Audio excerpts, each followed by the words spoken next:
بسم الله الرحمن الرحيم. الفاتحة إلى روح حبيبنا وشفيعنا سيدنا رسول الله صلى الله عليه وسلم وآله وأصحابه وأزواجه وإخوانه من الأنبياء والمرسلين، ثم إلى أرواح مشايخنا ولآبائنا وأمهاتنا ولمن له حق علينا، خصوصا جامع هذه الأحاديث الإمام النووي وشارحها بأن الله يغفر لهم ويرحمهم ويعلي درجاتهم في الجنة وينفعنا بأسرارهم وأنوارهم وعلومهم وبركاتهم في الدين والدنيا والآخرة بسر الفاتحة. أعوذ بالله من الشيطان الرجيم. بسم الله الرحمن الرحيم. الحمد لله رب العالمين الرحمن الرحيم مالك يوم الدين إياك نعبد وإياك نستعين اهدنا الصراط المستقيم صراط الذين أنعمت عليهم غير المغضوب عليهم ولا الضالين آمين. بسم الله الرحمن الرحيم. وبالسند المتصل إلى الإمام النووي رحمه الله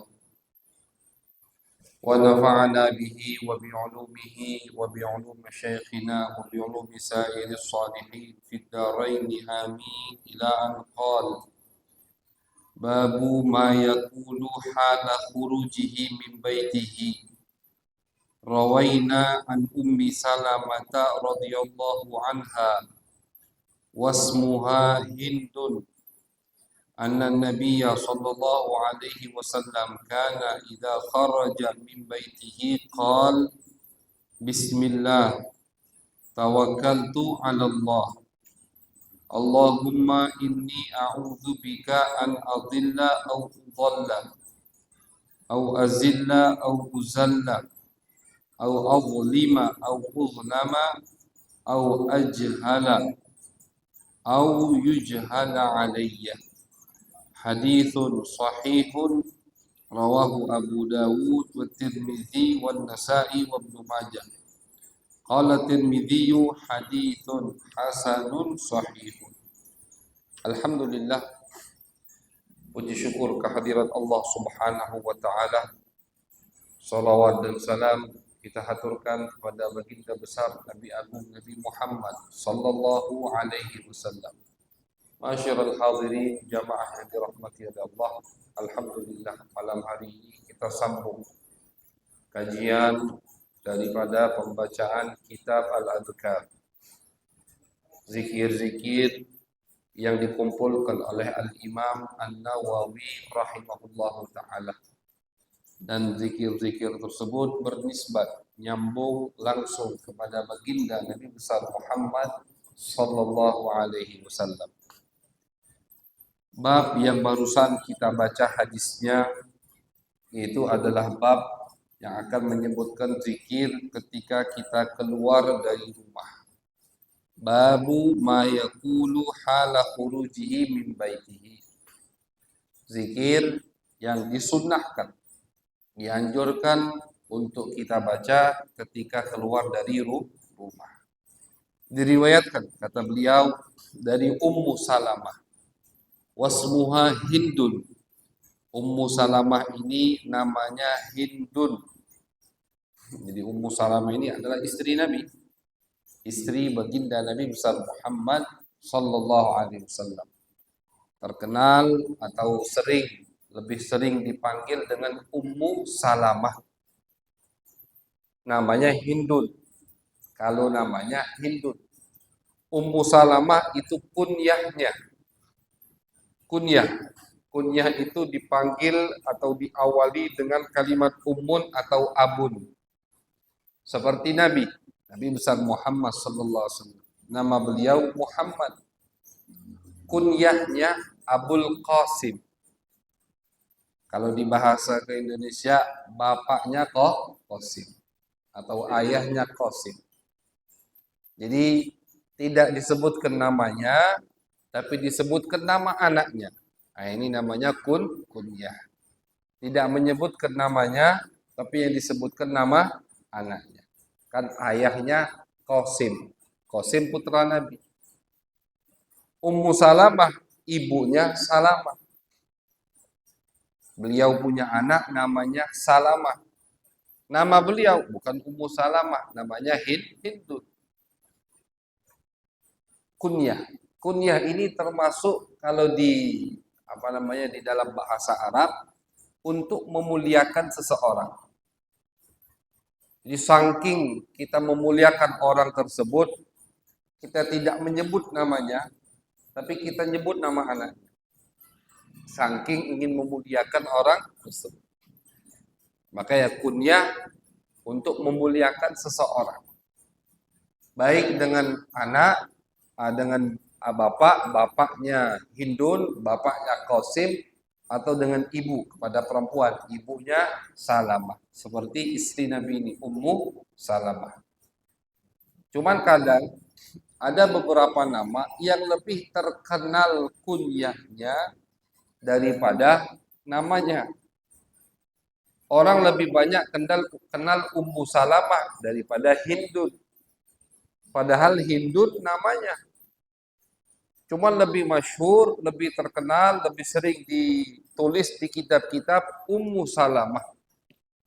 Ibunya Salamah, istri baginda Nabi Muhammad SAW. Beliau tentunya ketika dinikahi Nabi statusnya sudah janda.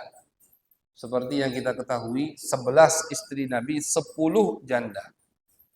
Dari 11 istri Nabi, 10 statusnya janda, 1 yang masih perawan.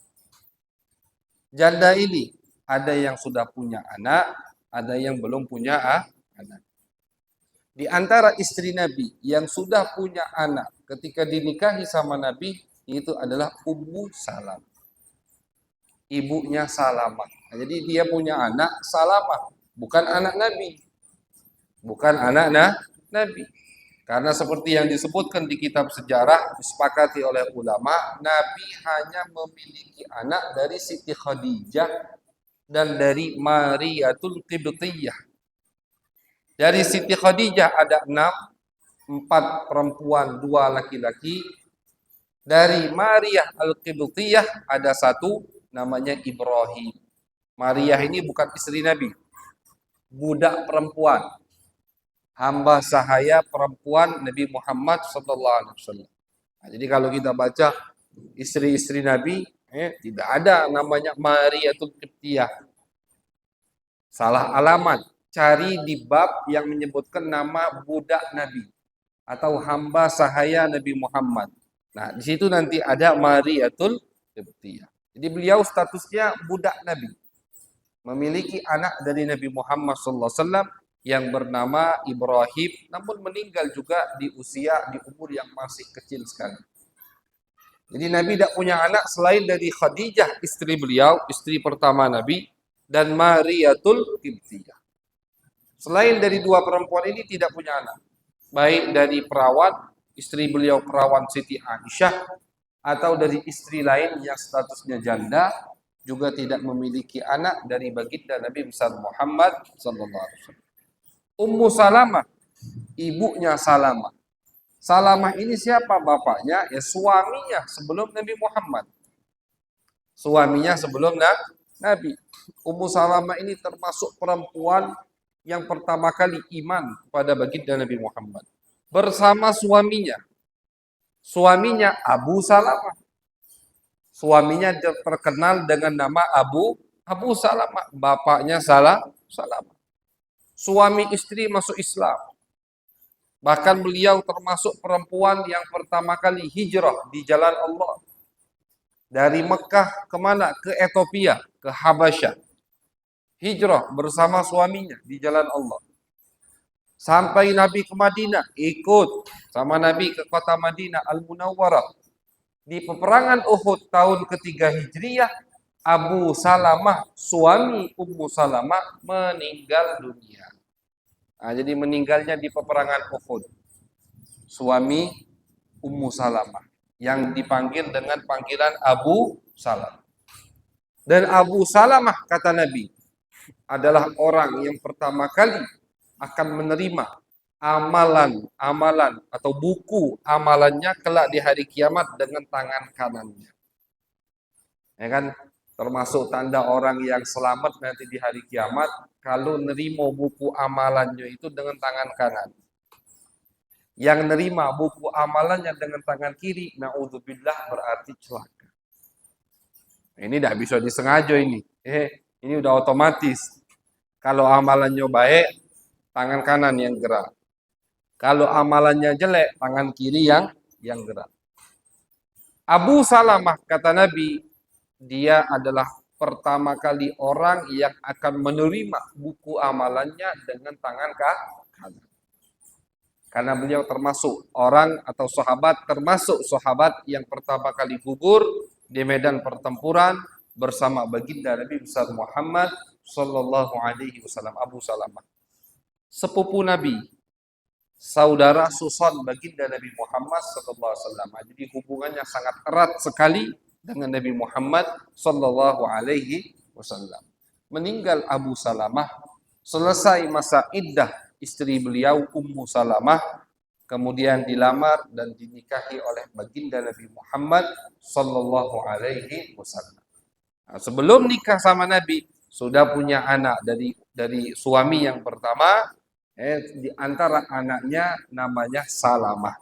Salamah ini laki-laki, Pak, bukan perempuan. Hindun nama ibunya perempuan.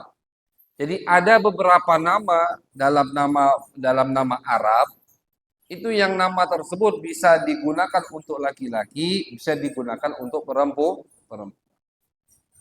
Salamah termasuk nama yang bisa digunakan untuk laki-laki dan perempuan. Mau Salamah itu nyambung, sin, lam, mim, tak marbuta, Salamah. Nyambung semua. Atau Salamah. Kan ada dua.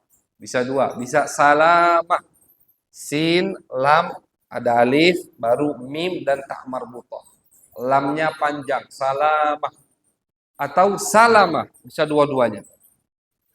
Boleh dua-duanya atau ada dua-duanya nama tersebut. Dan dua-duanya bisa digunakan untuk anak laki-laki dan bisa juga digunakan untuk anak perempuan. Termasuk Hindun. Nama Ummu Salamah namanya Hindun.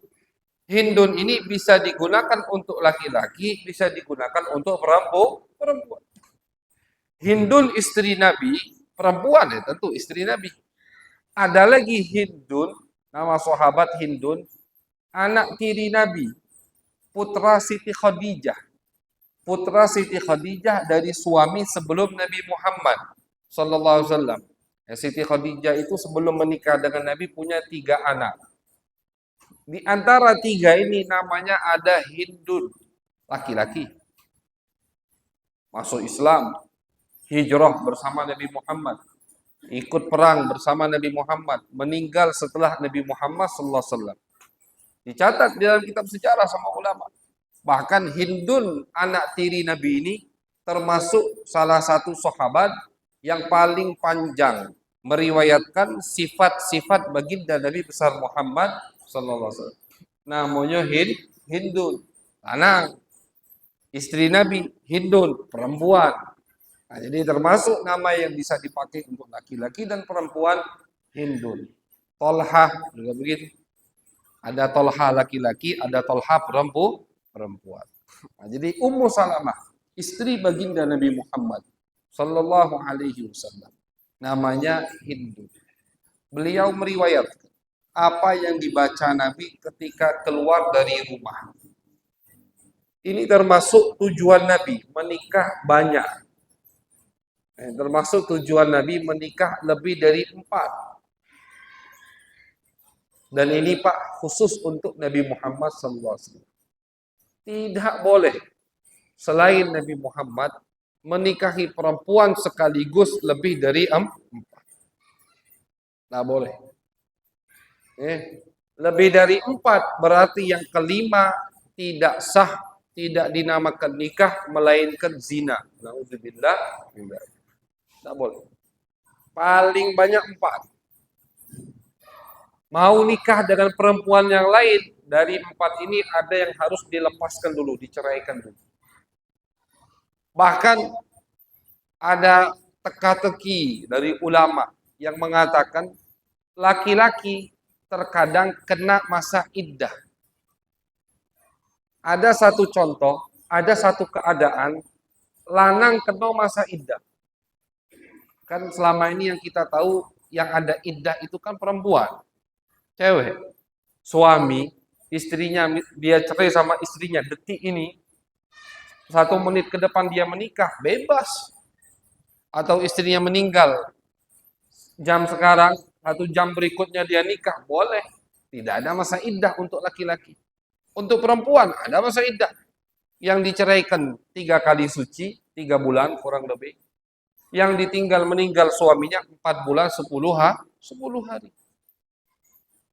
Kapan laki-laki kena masa iddah? Kata ulama, kalau laki-laki ini punya 4 istri.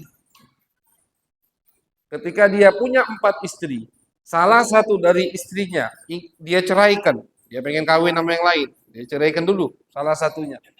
Kalau talaknya talak 1 atau masih talak 2 yang bisa rujuk, intinya yang bisa rujuk, talak roj'i namanya, maka suami juga kena masa iddah. Tidak boleh dia menikah lagi sampai masa iddah istrinya selesai. Karena talaknya talak rujuk. Talak rujuk itu Pak, talak 1, talak 2. Suami masih bisa merujuk istrinya selagi masih di dalam masa iddah. Aku rujuk kamu, balik langsung. Tidak perlu ada saksi, tidak perlu istrinya setuju, tidak perlu. Dengan ucapan aku rujuk kamu, maka jadi istrinya lagi. Cuman ini hanya boleh sekali dan 2 kali.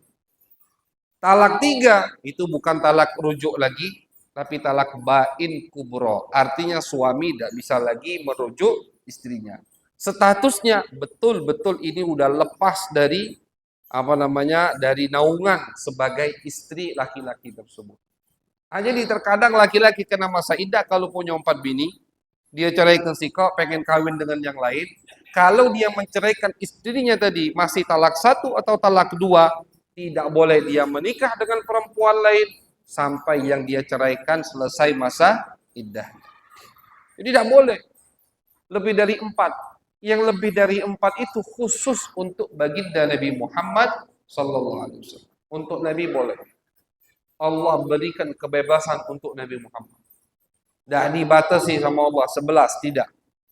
Cuman Nabi merasa cukup atau selesai 11. Dan 11 ini Pak bukan sekaligus. Satu waktu, satu akad 11. Tidak. Kapan Nabi mulai banyak menikah? Setelah beliau hijrah ke kota Madinah. Selama hidup masa dengan Siti Khadijah, Nabi tidak berpoligami. Siti Khadijah wafat, Nabi menikah dengan Siti Saudah. Kumpul dengan Siti Saudah, akad dengan Siti Aisyah, tapi tidak kumpul. 3 tahun di Mekah. Hijrah ke kota Madinah, baru baginda Nabi besar Muhammad sallallahu alaihi wasallam mulai menikah dengan banyak perempuan. Dengan Siti Aisyah, dengan Siti Hafsah. Cuma tidak sekaligus. Terakhir Nabi menikah itu di tahun ke-7 Hijriyah. Terakhir Nabi menikah. Jadi dari tahun pertama Hijriyah setelah beliau hijrah sampai tahun ke-7, nah disitulah masa-masa Nabi menambah istri beliau. Dan kalau kita perhatikan atau kalau mau kita sebutkan hikmahnya satu-satu, akhirnya tidak jadi bahas masalah zikir, bahas masalah istri Nabi. Karena Pak setiap Nabi kawin itu ada hikmahnya. Dengan Aisyah apa hikmahnya, dengan Hafsah apa hikmahnya, dengan Ummu Salamah apa hikmahnya. Semua dicatat sama ulama. Makanya kalau kita nak bahas itu, tidak kelar-kelar. Itu pembahasan lain insya Allah. Yang mesti kita yakini bahwasanya Nabi Muhammad menikah bukan karena hawa nafsunya, bukan karena beliau suka atau naudzubillah mata keranjang, bukan. Tapi pernikahan Nabi dilandasi dengan hikmah. Ada hikmahnya, ada tujuannya. Di antaranya ini. Kita bahas yang berkaitan dengan zikir kita, Be. Di antaranya agar istri-istri beliau meriwayatkan kepada sahabat di luar rumah apa yang dilakukan sama Nabi di dalam rumah. Kalau istri Nabi satu, sedangkan apa yang dilakukan oleh Nabi semuanya adalah syariat untuk umat manusia, untuk umat Nabi Muhammad SAW, kurang, Pak. Umpama nih, istri Nabi cuma satu, Aisyah. Selama 10 tahun, Aisyah menjadi istri Nabi Muhammad SAW. Cuman Aisyah, kewalahan Siti Aisyah. Nabi tahu itu. Dan semua yang dilakukan Nabi di dalam rumah, syariat untuk umat beliau. Harus disampaikan. Makanya nikahnya Nabi itu juga tujuannya untuk tabligh. Untuk menyampaikan kepada umat apa yang disyariatkan oleh baginda Nabi Muhammad sallallahu alaihi wasallam. Makanya Nabi biar apa? Biar begini. Jadi apa yang Nabi lakukan di rumah Aisyah hari ini dicatat sama Aisyah, diriwayatkan kepada sahabat di luar. Besok Nabi di rumah Ummu Salamah. Apa yang dilakukan sama Nabi diingat sama Ummu Salamah, dikasih tahu ke sahabat yang di luar. Apa yang Nabi lakukan di rumah Maimunah, dan seterusnya. Jadi biar banyak yang menyaksikan aktivitas Nabi di dalam rumah, sahabat kan tidak bisa masuk rumah. Sahabat tidak bisa masuk rumah. Makanya kata ulama, kalau misalkan ada sahabat laki-laki di luar rumah, riwayatnya bertentangan dengan sahabat istri Nabi, dan hadis yang mereka sampaikan berkaitan dengan aktivitas Nabi di dalam rumah, maka riwayat yang dibawa oleh istri Nabi dimenangkan daripada riwayat sahabat yang di luar rumah. Ummu Salamah meriwayatkan satu hadis. Juga diriwayatkan hadis tersebut oleh Abdullah bin Abbas misalkan. Bertentangan. Kata ulama, jingok dulu isi hadisnya, apa yang dibahas. Kalau yang dibahas aktivitas Nabi di dalam rumah, maka dimenangkan riwayat Ummu Salamah daripada riwayat sahabat-sahabat lain. Kenapa? Kalau ini kan aktivitas Nabi di rumah. Yang menyaksikan langsung adalah istri-istri beliau. Kita kalau bukan dari istri Nabi, dari siapa kita bisa tahu Nabi itu kalau misalkan istri-istrinya lagi haid tetap tidur satu kasur. Ya, bagaimana kita tahu adabul jima, adab ketika bersetubuh dengan istri kalau bukan dari istri-istri Nabi? Siti Maimunah pernah meriwayatkan ketika aku lagi haid pernah aku mandi bareng sama Nabi. Ini kan syariat. Nabi tidak sampaikan secara langsung, tapi disampaikan melalui istri-istri beliau. Jadi nikahnya Nabi atau banyaknya Nabi menikah, tujuannya apa? Untuk tabligh. Agar istri-istri beliau ini siko-siko punya riwayat masing-masing. Apa yang Nabi lakukan di rumah, mereka sebutkan. Makanya sahabat pun nanya ke istri Nabi. Pernah satu rombongan datang dari sahabat ngadep Siti Aisyah. Nanya, bagaimana aktivitas Nabi di dalam rumah? Kata Siti Aisyah, Nabi di dalam rumah kana fi mihnati ahli. Nabi itu kata Siti Aisyah di dalam rumah suka ngebantu orang rumahnya. Jadi kata Siti Aisyah, kadang kalau aku lagi sibuk di dapur, Nabi jingok tengah rumah kotor, Nabi nyapu. Nabi nyapu. Nabi nyapu. Makanya itu jangan gengsi, Pak. Wah, aku lanang. Padahal aku nyapu. Nabi pun menyapu. Nabi kata Siti Aisyah kadang jahit pakaiannya sendiri. Nabi bisa menjahit. Nambel sandalnya yang putus ditambal sama Nabi. Ini aktivitas Nabi di dalam rumah yang tidak diketahui kecuali oleh istri-istri baginda Nabi besar Muhammad sallallahu alaihi wasallam. Nah, di antaranya ini yang diriwayatkan oleh Ummu Salamah. Nabi kalau mau keluar rumah, apa yang dibaca oleh Nabi Muhammad sallallahu alaihi wasallam? Kata Ummu Salamah, kana Rasulullah sallallahu alaihi wasallam idza kharaja min baitihi qala Kata Ummu Salamah, Nabi kalau keluar dari rumah itu selalu membaca zikir Bismillah. Beliau baca Bismillah, basmalah, atau tasmiyah. Tawakkaltu 'ala Allah. Bismillahnya tidak dilanjutkan, cuman sampai Bismillah. Ini apa yang kita sampaikan kemarin, ini basmalah ya. Ini tasmiyah. Kalau basmalah itu Bismillahirrahmanirrahim. Itu kan kemarin disebutkan, pernah kita bahas. Ada perbedaan antara tasmiyah dan basmalah ya. Kalau basmalah Bismillahirrahmanirrahim. Kalau tasmiyah cuman Bismillah. Ini menurut atau yang membahas ini Al-Imam Ibnu Hajar Al-Haythami. Jadi Nabi cuma menyebutkan Bismillah. Ustaz, boleh tidak kita tambahi? Tidak boleh. Tidak boleh. Kalau dari Nabinya cuma Bismillah, tidak boleh kita tambahi Bismillahirrahmanirrahim. Tidak boleh. Ya, karena Pak, sering kita sampaikan, masalah zikir ini, sahabat pun tidak boleh merubah-rubah kalimatnya. Masalah zikir, tidak boleh dirubah sama sahabat.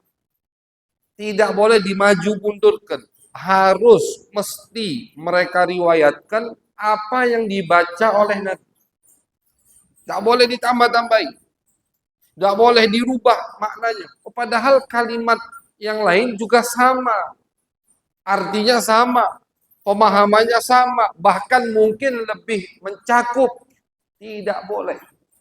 Kalau sudah di masalah zikir, tidak boleh dirubah-rubah. Seperti yang kita sampaikan.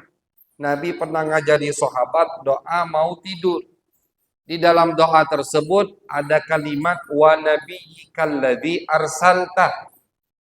Sama sahabat ini ketika diulang di depan Nabi, dia ucapkan kalimat wa rasulika. Kalimat Nabi sama dia diganti sama Rasul. Kalau dari segi pemahaman atau arti, kalimat Rasul pasti Nabi. Ya kan? Rasul pasti Nabi. Kalau Nabi belum tentu Rasul. Artinya yang diucapkan sama sahabat ini, kalimatnya, maknanya lebih umum, lebih mencakup.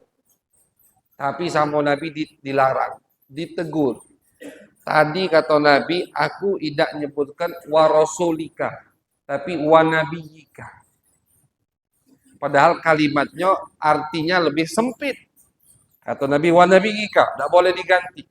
Dari sini ulama sepakat, masalah zikir tidak boleh diganti-ganti. Seperti yang kita umpamakan resep obat dari dokter. Kata dokter, obat ini 1,2 mili. Obat ini misalkan 1,5. Tidak boleh kita tambah-tambahin. Tidak boleh kita rubah-rubah. Untuk anak ini 1,2, untuk kakaknya 2,5. Dibalik, tidak boleh. Harus mengikuti resepnya dokter. Persis seperti itulah zikir dari baginda Nabi Muhammad SAW. Jadi tidak boleh ditambah-tambah. Di sini Nabi cuma menyebutkan Bismillah, berarti harus Bismillah. Bismillah. Tawakkaltu 'ala Allah.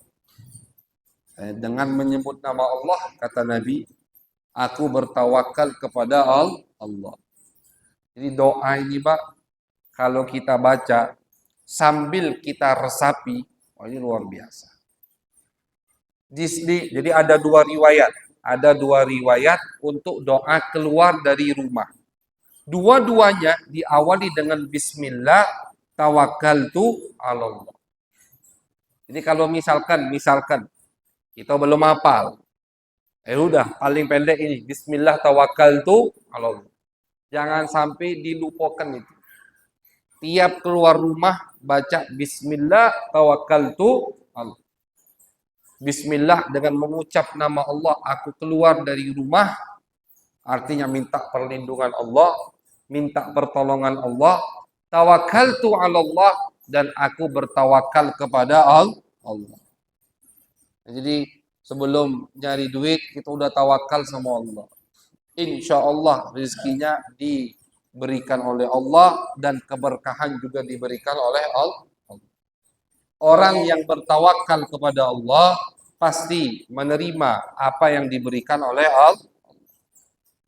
Jadi kalau udah tawakal sama Allah, bismillah tawakkaltu 'ala Allah, dapatnya seberapa, balik ke rumah hatinya senang, nerima dengan pemberian Allah. Karena tawakalnya kepada Allah Subhanahu wa taala. Bismillah tawakkaltu 'ala Allah. Allahumma, ini lanjutannya. Nah, jadi kalau misalkan kita belum hafal yang panjang, jangan lupakan tadi bismillah tawakkaltu 'ala Allah. Itu paling pendeknya istilahnya. Nah, ada beberapa riwayat ditambahi sama Nabi Muhammad. Apa tambahannya?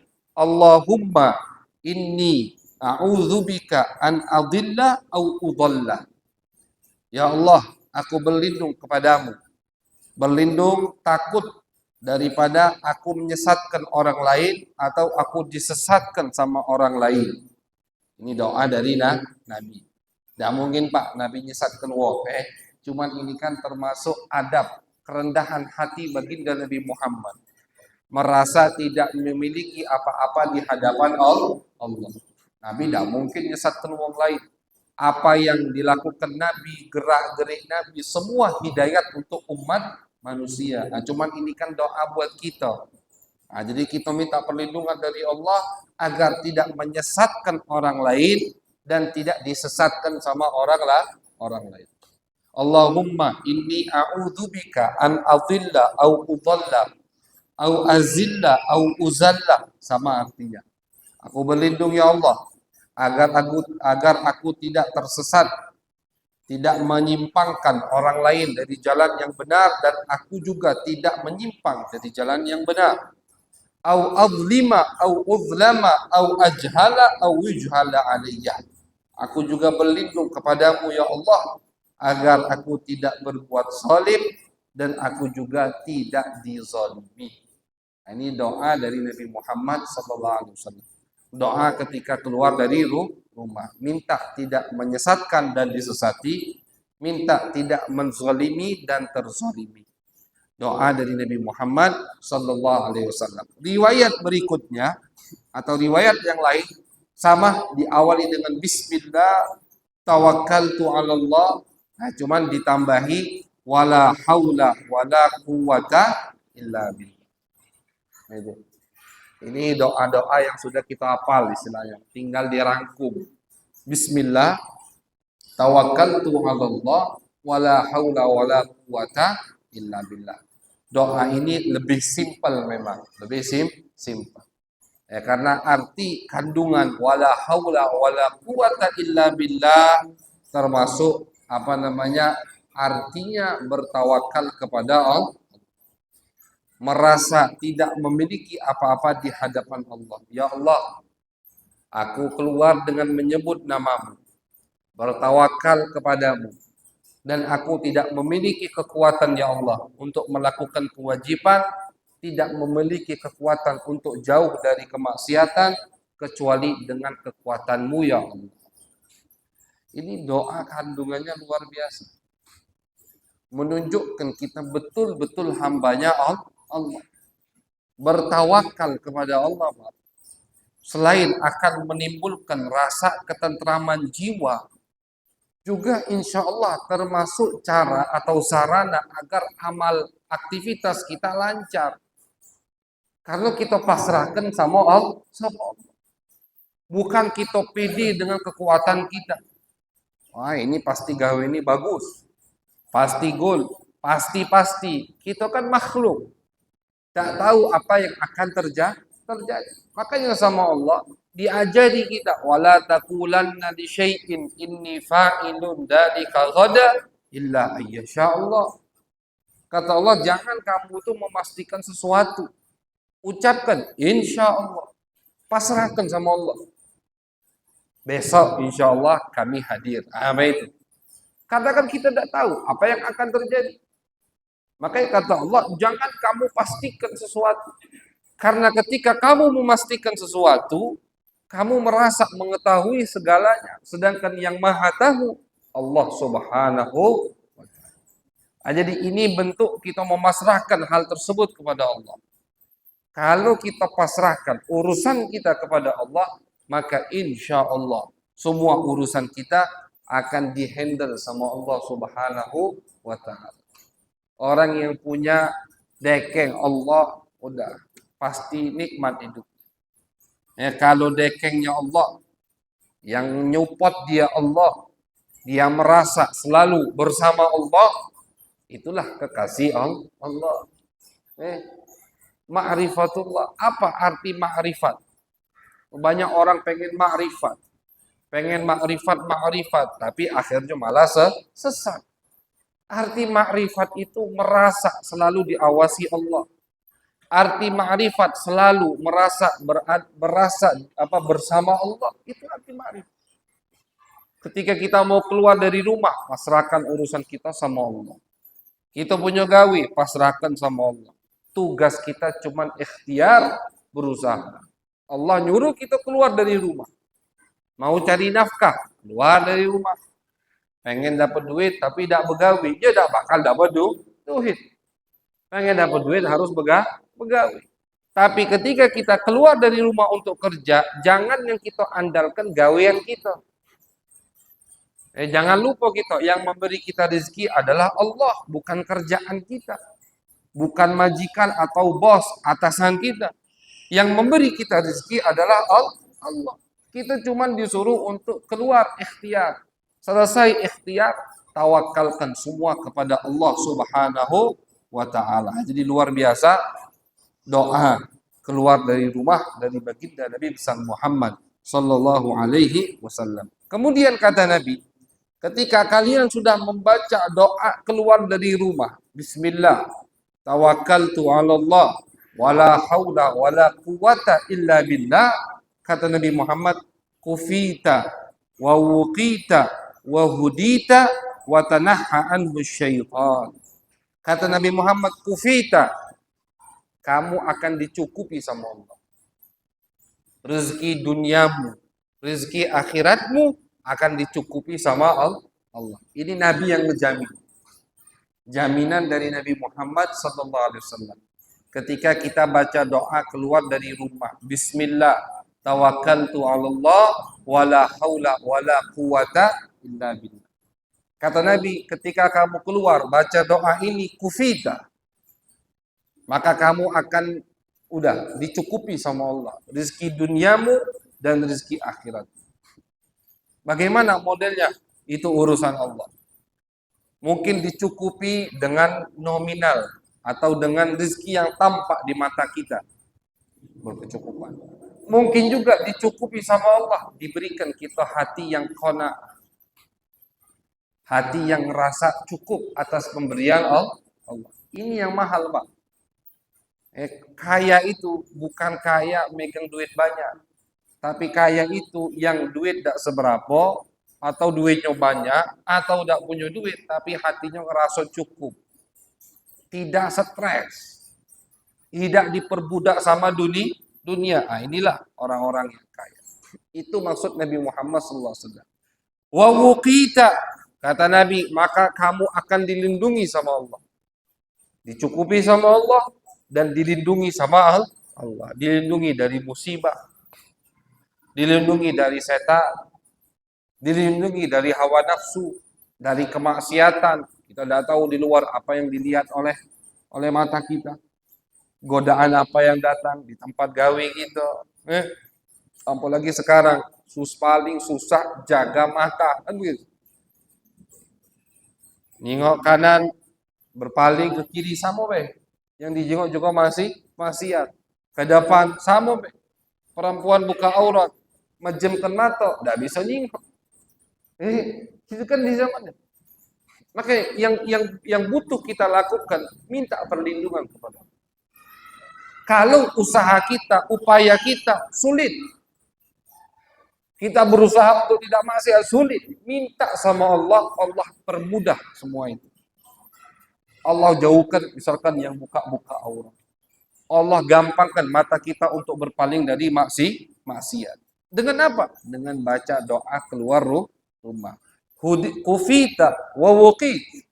Jadi ada empat jaminan dari Nabi Muhammad kalau kita baca doa keluar dari rumah. Yang pertama, rezeki kita dicukupi sama Allah. Yang kedua, kita dilindungi sama Allah. Yang ketiga, hudi, kamu akan diberi hidayat sama Allah. Artinya keluar dari rumah tidak bakal maksiat atau tidak melenceng. Tujuannya mencari nafkah yang halal, ya ke situ, pulang ke rumah bawa nafkah yang halal. Yang keempat, watanahha anfus syaitan. Kata Nabi, setan kabur darimu. Orang tadi selama dia jalan sampai dia pulang ke rumah tidak didekati sama setan. Sudah Pak. Kalau kita dijauhi sama setan, berarti yang parah siapa? Malaikat. Kalau yang dekat sama kita malaikat akan selalu mengajak kita untuk beramal. Tapi kalau malaikat jauh dari kita, yang marahi setan. Kalau yang marahi setan, susah nak sholat, nak sholat. Lagi begawi, lagi di toko, masuk azan zuhur. Tutup tidak. Kata setan, jangan, pelanggan kau banyak. Mungkin kau sholat ke masjid setengah jam paling tidak. Setengah jam ada pelanggan 5 yang datang, rugi. Kaget. Itu setan. Bikin kita apa? Mundur-mundur sholat, itu setan. Kalau malaikat, kalau sholatlah. Rezeki itu di tangan Allah. Kalau memang selama kamu sholat, ada pelanggan pasti datang lagi. Karena yang mengatur rezeki, mengatur hati adalah Allah Subhanahu. Bisikan malaikat beda, bisikan setan beda.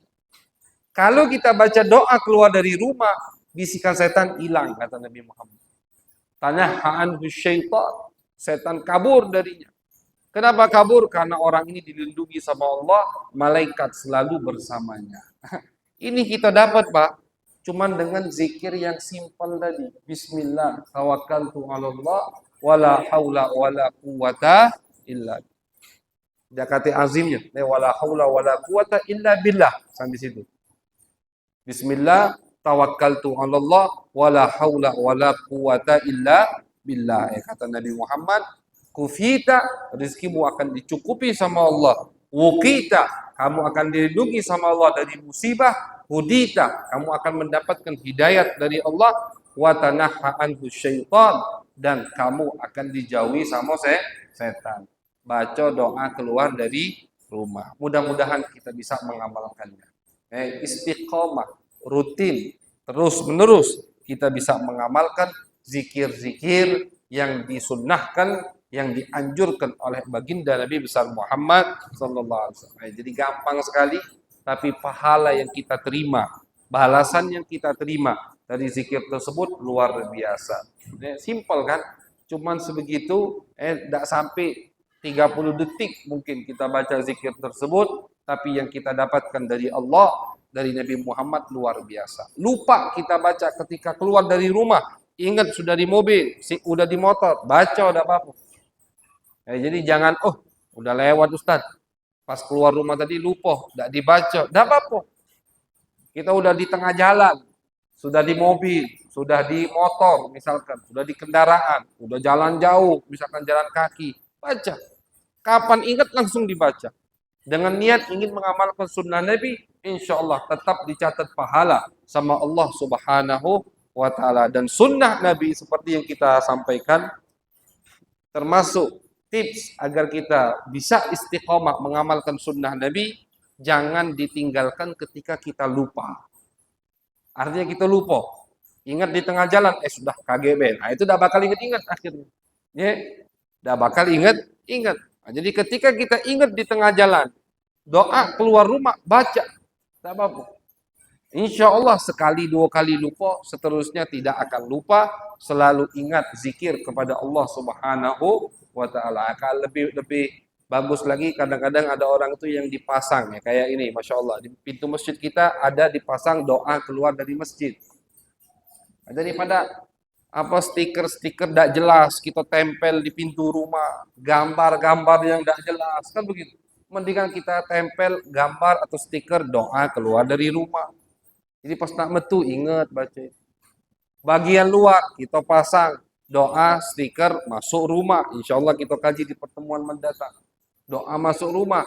biar kita ingat. Ini kan apa namanya usaha dari kita agar bisa istiqomah terus mengamalkan melakukan sunnah-sunnah baginda Nabi besar Muhammad sallallahu alaihi wasallam. Ketika niat tulus dari kita, insya Allah akan diberikan oleh Allah Subhanahu wa taala. Amin ya rabbal alamin. Allahumma aghnina bil ilm wa zayyinna bil hilm wa akrimna bit taqwa wa jammilna bil afiyah. Allahumma ij'al jam'ana hadza jam'an marhuma wa tafarraqana min ba'dihi tafarruqan ma'suma.